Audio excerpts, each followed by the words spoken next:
Hello everyone, welcome to my channel DM learn academy. DM learn একাডেমির YouTube প্ল্যাটফর্মে সবাইকে স্বাগত জানাই। বন্ধুরা, আশা করি তোমরা সবাই ভালো আছো। দেখো বন্ধুরা, আজকে চলে এসেছি একটি গুরুত্বপূর্ণ ভিডিও নিয়ে। পার্মানেন্টেড প্রস্তুতি 2024 ডিসেম্বরে যে পরীক্ষা হতে চলেছে, সেই পরীক্ষাকে লক্ষ্য রেখে আমরা তোমাদের জন্য প্রতিনিয়ত প্র্যাকটিস সেট দিয়ে চলেছি। তো বন্ধুরা, আজকে দেখো গুরুত্বপূর্ণ একটি প্র্যাকটিস সেট নিয়ে চলে এসেছি। দেখো, গণিতের প্যাডাগজি থেকে একটি গুরুত্বপূর্ণ প্র্যাকটিস সেট রয়েছে। দেখো, গুরুত্বপূর্ণ 20টি প্রশ্ন রয়েছে, যেখানে সিটেট সহ কিছু প্রশ্ন বাছাই করা রয়েছে। ওকে, তো বন্ধুরা, আজকে দেখো প্র্যাকটিস সেট 6। এর আগে কিন্তু 5টা প্র্যাকটিস সেট অবশ্যই করে দেওয়া হয়েছে, অবশ্যই তোমরা আমার চ্যানেল থেকে দেখে নিতে পারো। ওকে, তো বন্ধুরা দেখো, তোমরা যারা আমার চ্যানেল নতুন এখনো সাবস্ক্রাইব করোনি, তোমরা চটপট করে সাবস্ক্রাইব করে নাও, পাশে থাকা বেল আইকনটি অবশ্যই করে প্রেস করে নাও, তাহলে কিন্তু গুরুত্বপূর্ণ ভিডিওগুলো অবশ্যই তোমাদের কাছে নোটিফিকেশন পৌঁছে যাবে। তাই প্রত্যেকে অবশ্যই বলছি তোমরা সাবস্ক্রাইব করে নাও। আর যদি অবশ্যই ভালো লাগে একটু ভিডিওটা অবশ্যই প্রত্যেকে একটু লাইক করে দাও। তোমাদের কিন্তু একটা করে লাইক আমাদের অনেক অনুপ্রেরণা যোগায়, তাই অবশ্যই করে তোমরা প্রত্যেকে একটু লাইক করে দাও।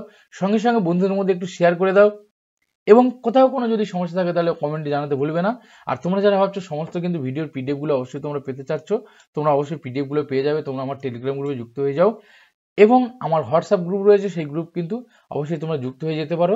ডিসক্রিপশনে কিন্তু লিঙ্ক দেওয়া রয়েছে, ওখানে তোমরা যুক্ত হয়ে যেতে পারো। আর আজকের ভিডিওটি সম্পূর্ণ কিন্তু কনসেপচুয়াল হবে।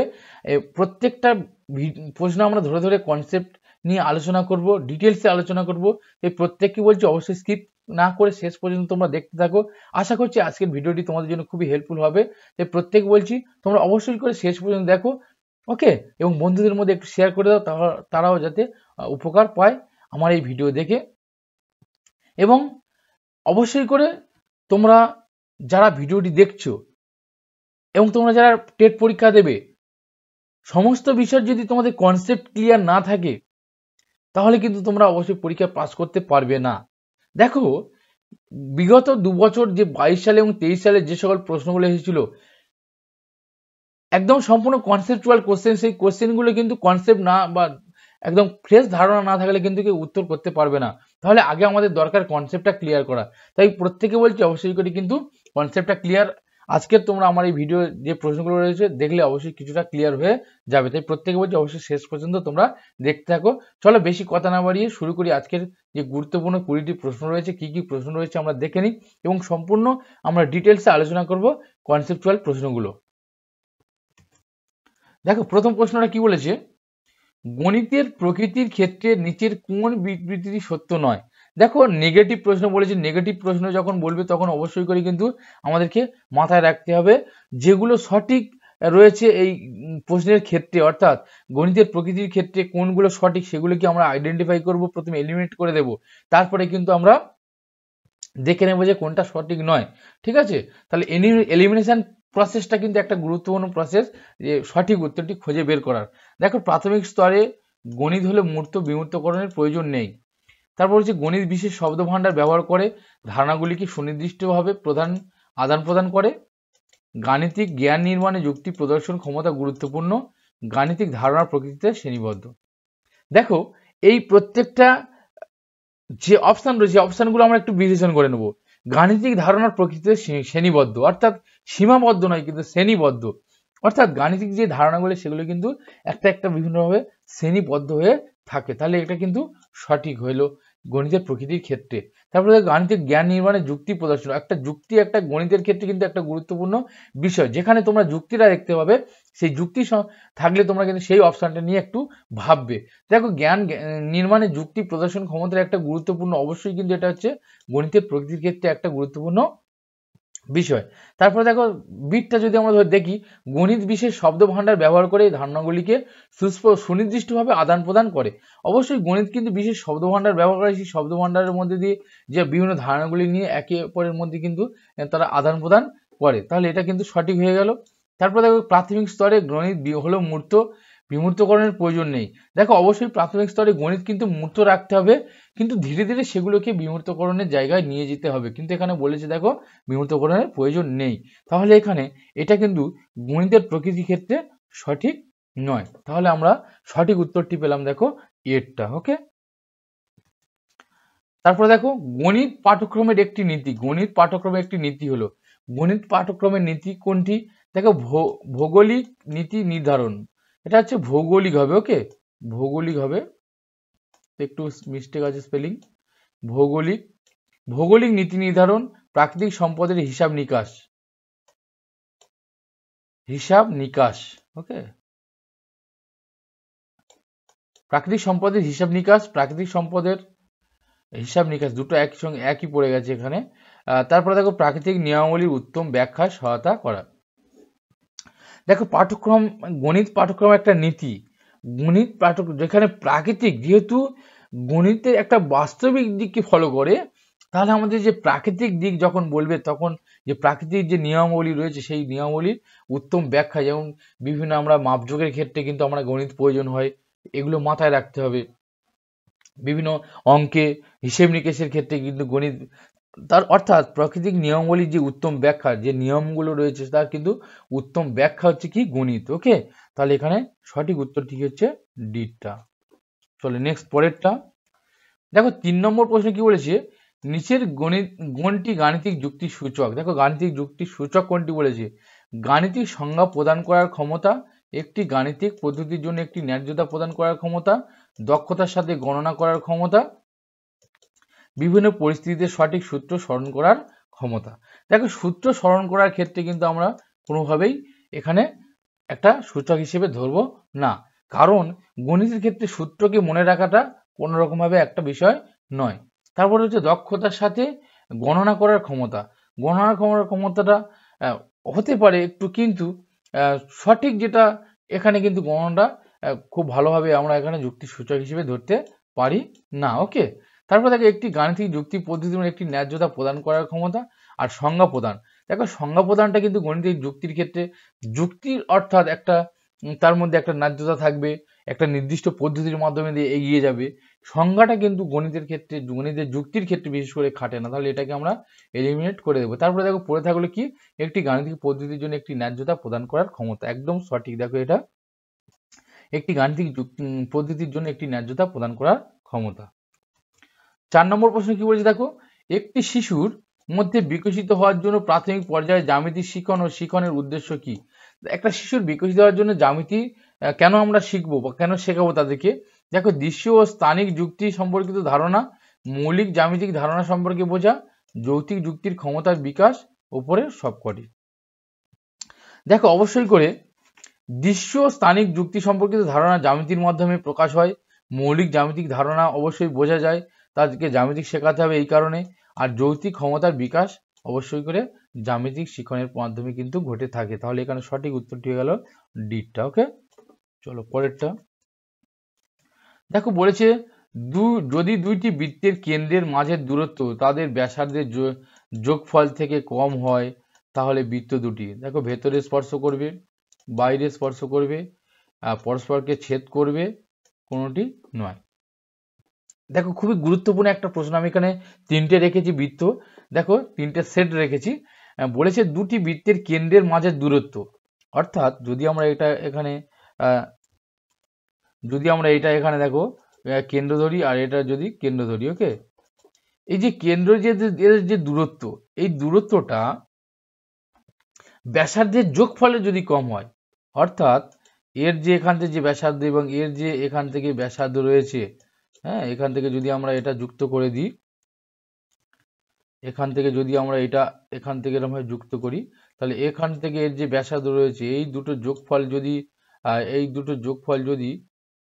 এই যে দূরত্ব যদি কম হয়, অর্থাৎ দূরত্ব থেকে যদি যোগফল যদি কম হয়, তখন কিন্তু এই দেখো এখানে কম হয়েছে বলে এটা কি হয়েছে, একে অপরের মধ্যে কিন্তু ছেদ করেছে। অর্থাৎ এটা যদি আমরা 3 ধরি, এটা যদি 5 ধরি, আর এখান থেকে এই যে দূরত্বটা যদি 4 ধরি, তাহলে কিন্তু অবশ্যই করে একে অপরের মধ্যে কিন্তু ছেদ করবে। ওকে, তাহলে যদি ব্যাসার্ধের যোগফল যদি কম হয় তাহলে কি হবে, তাহলে পরস্পরকে ছেদ করবে। ওকে, আর দেখো যদি এই ব্যাসার্ধের যোগফল যদি সমান হয়, ওকে, কেন্দ্রের দূরত্ব আর কেন্দ্রের দূরত্ব এবং এই কেন্দ্রের দূরত্ব এবং এর যে ব্যাসার্ধ রয়েছে, এই ব্যাসার্ধের যোগফল যদি সমান হয়, তাহলে সেটা কি হয়ে যাবে, তখন সেটা কিন্তু পরস্পরকে স্পর্শ করবে, বাইরে থেকে স্পর্শ করবে। আরেকটা দেখো আমি রেখেছি এখানে, দেখো যদি ব্যাসার্ধের যোগফল কেন্দ্রের দূরত্ব যদি ব্যাসার্ধের যোগফলের থেকে বেশি হয়, দেখো এর যে এই ব্যাসার্ধ রয়েছে আর এর যে ব্যাসার্ধ রয়েছে, এই দুটো যোগ করলে যদি এর থেকেও এই যে দূরত্বটা রয়েছে এটা যদি বেশি হয়, তাহলে সবসময় জানতে হবে যে সেটা একে অপরকে স্পর্শ করবে না। এই হচ্ছে তিনটে গুরুত্বপূর্ণ আলোচনা আমি করে দিলাম। তিন রকম ভাবে প্রশ্ন হতে পারে, যে কেন্দ্রের দূরত্বের সঙ্গে ব্যাসার্ধের যোগফলের যে সম্পর্ক সেটা কিন্তু হতে পারে। ওকে, চলো নেক্সট। 6 নম্বর প্রশ্নে কি বলছে দেখো, নিচের কোনটি গাণিতিক প্রক্রিয়া নয়? দেখো অনুমান, স্থানান্তকরণ, দৃশ্যমান, স্মৃতিচারণ। দেখো এটা শীটের 2019 জুলাইয়ের প্রশ্ন এসেছিল। দেখো অনুমান অবশ্যই গণিতের ক্ষেত্রে একটা অনুমান একটা বিষয় হয়, প্রক্রিয়া হয়, স্থানান্তকরণটাও হয় বিভিন্ন অঙ্কের ক্ষেত্রে, দৃশ্যমান অবশ্যই। আর স্মৃতিচারণটা কিন্তু বা মনে রাখার বা স্মরণ করাটা কোনোভাবে কিন্তু গণিতের প্রক্রিয়া নয়। 7 নম্বর প্রশ্নে কি বলছে দেখো, একটি বৃত্তস্থ সামান্তরিক সর্বদা, একটা বৃত্তস্থ সামান্তরিক সর্বদা কি হয় দেখো, একটি আয়তক্ষেত্র, একটি বর্গক্ষেত্র, একটি রম্বস, কোনোটি নয়।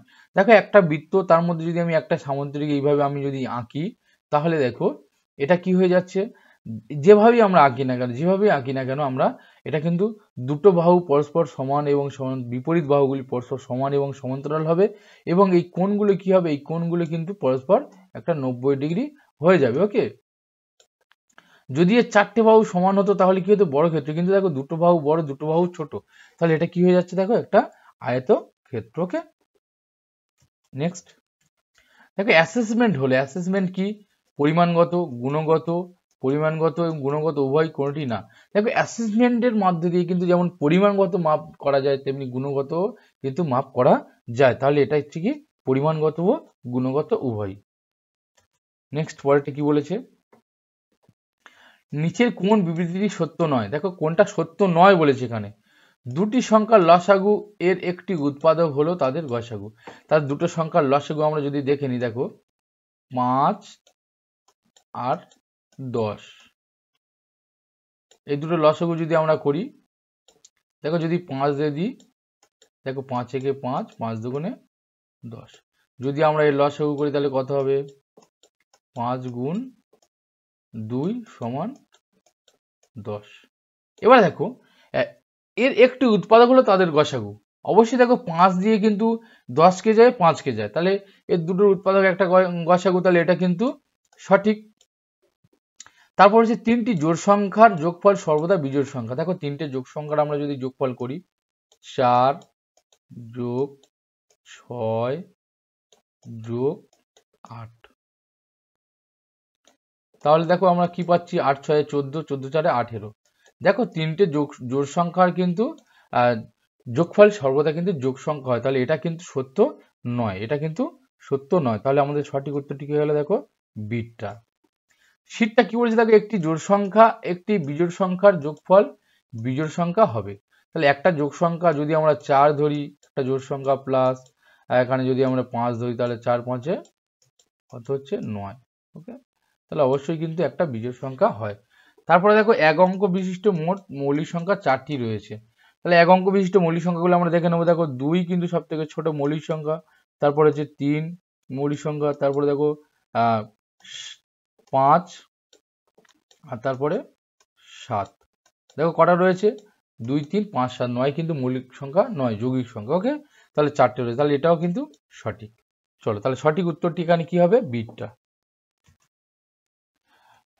10 নম্বর প্রশ্নে কি বলছে দেখো, শ্রেণীকক্ষে উন্মুক্ত প্রশ্ন ব্যবহার করার উদ্দেশ্য কি? উন্মুক্ত প্রশ্ন অর্থাৎ খোলা প্রশ্ন, যে প্রশ্নের মধ্যে দিয়ে কিন্তু শিক্ষার্থীদের চিন্তা ভাবনাকে উন্মুক্ত করা যাবে, তারা বিভিন্নভাবে চিন্তা করবে, একটা প্রশ্নের উত্তর বিভিন্ন রকমভাবে করা যাবে, সেটা হচ্ছে উন্মুক্ত প্রশ্ন, এবং বিভিন্নভাবে সমস্যা সমাধান করা যাবে। ওকে, তাহলে দেখো এখানে ছাত্রদের চিন্তা সীমিত করা, সমালোচনামূলক চিন্তা ভাবনা এবং সমস্যা সমাধানকে উৎসাহিত করা, নির্দেশের গতি বাড়ানোর জন্য, আলোচনা এড়াতে।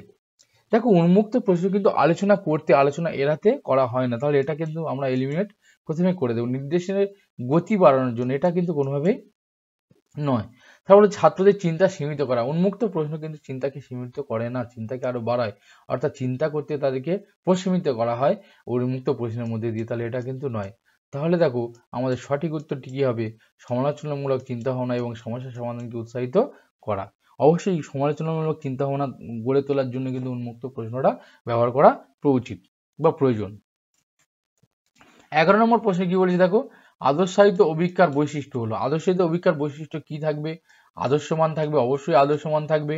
নির্ভরযোগ্য, যথার্থ হবে, অবশ্যই যথার্থ নির্ভরযোগ্য হতে হবে। বহু পরীক্ষিত হবে, অবশ্যই বহু পরীক্ষিত হতে হবে। আদর্শায়িত অভিজ্ঞার আর সবগুলি, অর্থাৎ এখানে দেখো সবকটাই সঠিক। ওকে, চলো নেক্সট। পরেরটা কি বলেছে দেখো, প্রাথমিকে গণিতে পরিমাপের ধারণা শেখানোর প্রাথমিক লক্ষ্য। গণিতে পরিমাপের প্রাথমিক ধারণা শেখানোর জন্য কি প্রাথমিক লক্ষ্যটা কি দেখো, রূপান্তরকরণের কারণগুলি মনে রাখা। মনে রাখাটা কোনো রকম বিষয় নয়। পরিমাপ পদ্ধতির ইতিহাস বোঝা, ইতিহাসটা বুঝলে কেবলমাত্র হবে তা নয়। তারপর দেখো, বাস্তব জগতে বস্তুর পরিমাপ ও তুলনা দক্ষতা বিকাশ করা। পরিমাপের ধারণাগুলি সম্পূর্ণভাবে এড়িয়ে যাওয়া, পরিমাপের ধারণাগুলি কোনোভাবে কিন্তু এড়িয়ে যাওয়া যাবে না। তাহলে দেখো একটা অপশান পড়েছে, কিন্তু অপশানটাকে আমরা ভালোভাবে একটু বিচার বিশ্লেষণ করে দেখে নেব। বাস্তব জগতের পরিমাপ ও তুলনা করা, দক্ষতা বিকাশ করা। দেখো বাস্তব জগতের সঙ্গে কিন্তু গণিত সম্পর্ক সবসময় কিন্তু সম্পর্কিত। যখন বাস্তব থাকবে এবং যুক্তি, এই দুটো কথা থাকবে, তখন সেই দুটো কিন্তু পয়েন্ট, সেই দুটো অপশান কিন্তু ভালোভাবে বোঝার একটা বিষয় রয়েছে এবং সেই উত্তর হওয়ার কিন্তু চান্স বা সম্ভাবনা 90% থাকে। তাহলে বাস্তব জগতের বস্তুর পরিমাপ ও তুলনা করার দক্ষতা বিকাশ করা হচ্ছে কি পরিমাপের ধারণা শেখানোর কিন্তু একটা লক্ষ্যকে। চলো নেক্সট, পরেরটা কি বলেছে, একটি ত্রিভুজের তিনটি কোণের পরিমাপ অপর ত্রিভুজের তিনটে কোণের পরিমাপ সমান হলে ত্রিভুজদ্বয়কে বলা হয় সর্বসম ত্রিভুজ, অনুরূপ ত্রিভুজ, সদিশকোণী ত্রিভুজ, উপরের সবগুলি।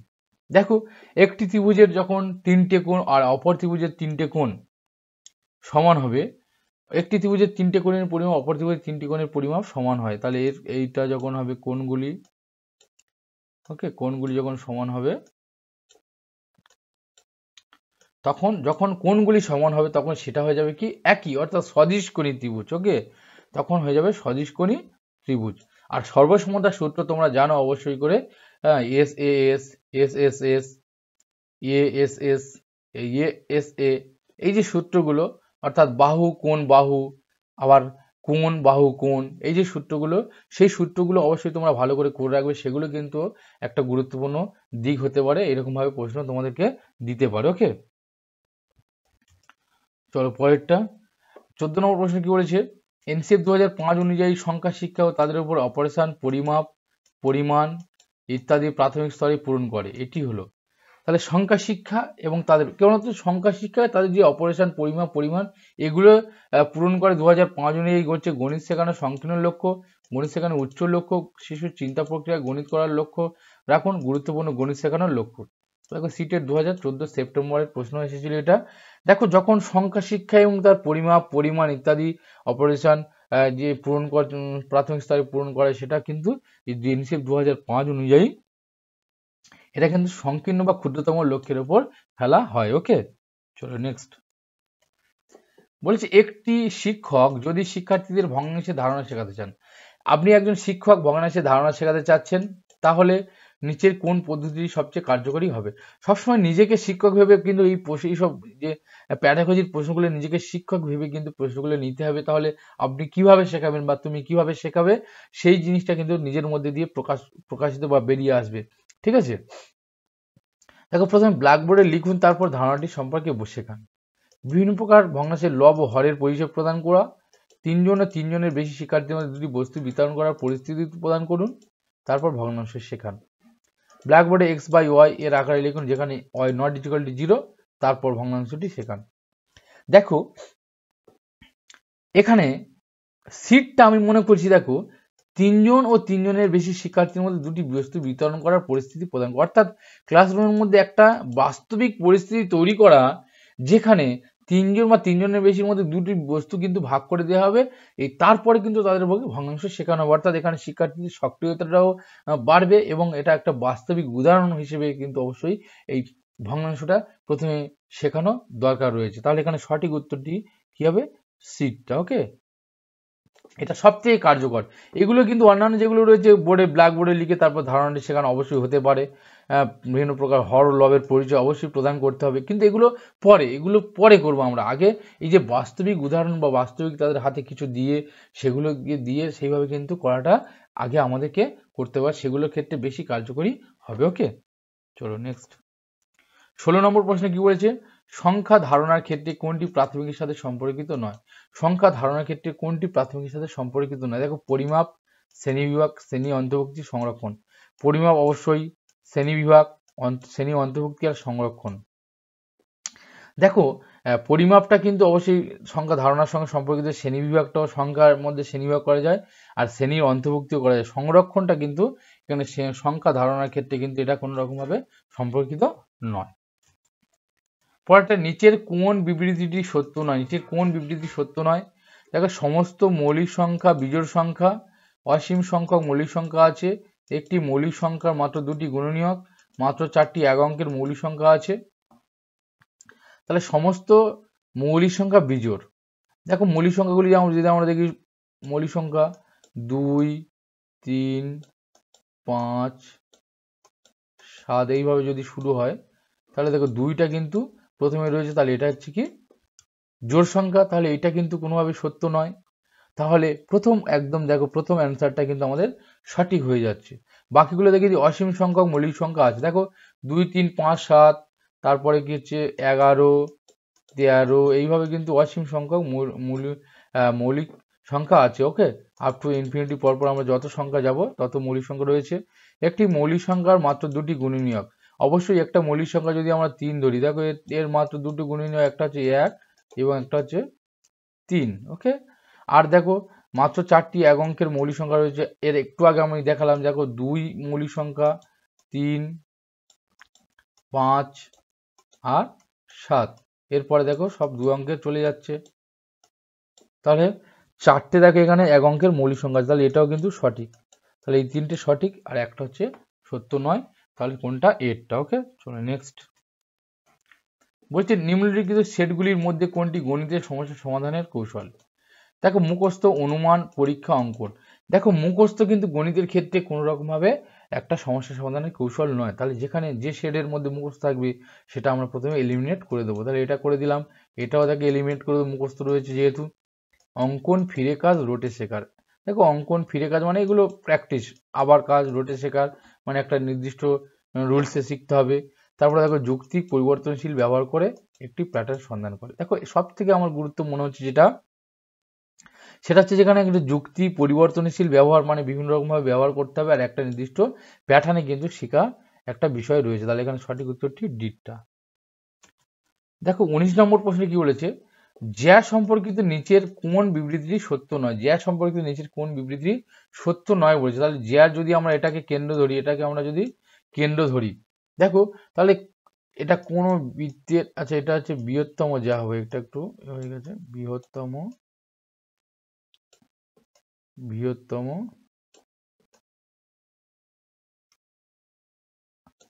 কোন বৃত্তের বৃহত্তম জ্যা সর্বদা কেন্দ্রগামী। অবশ্যই দেখো যে কোনো বৃহত্তম জ্যাটা হচ্ছে কি সর্বদা এরকম কেন্দ্রের উপর দিয়ে যায়। ওকে, এটা তাহলে সঠিক। তারপরে দেখো বৃত্তের কেন্দ্রবিন্দু এবং পরিধির উপরে যে কোনো বিন্দুদ্বয়ের সংযোগ রেখাংশ হলো জ্যা। একটি বৃত্তের কেন্দ্রবিন্দু কেন্দ্রগামী সমস্ত জ্যায়ের দৈর্ঘ্য সমান হয়। কোন বৃত্তের জ্যাগুলি কেন্দ্র থেকে সমান দূরত্বে অবস্থান করে। দেখো কোনো বৃত্তের সমান জ্যা, অর্থাৎ যদি আমরা এখান থেকে একটা এইভাবে টানি এবং এই দিক থেকে যদি এর সমানে একটা টানি আমরা, তাহলে এই দুটো জ্যা কিন্তু একই দূরত্বে অবস্থান করবে, এটা কিন্তু সঠিক। একটি বৃত্তের কেন্দ্রগামী সমস্ত জ্যার দৈর্ঘ্য সমান। অবশ্যই এখান থেকে যদি একটা কেন্দ্র উপর দিয়ে যায়, এখান থেকে যদি একটা কেন্দ্রের উপর দিয়ে যায়, এখান থেকে যদি একটা কেন্দ্রের উপর দিয়ে যায়, সব কটার দৈর্ঘ্য কিন্তু সমান হবে, এটাও সঠিক।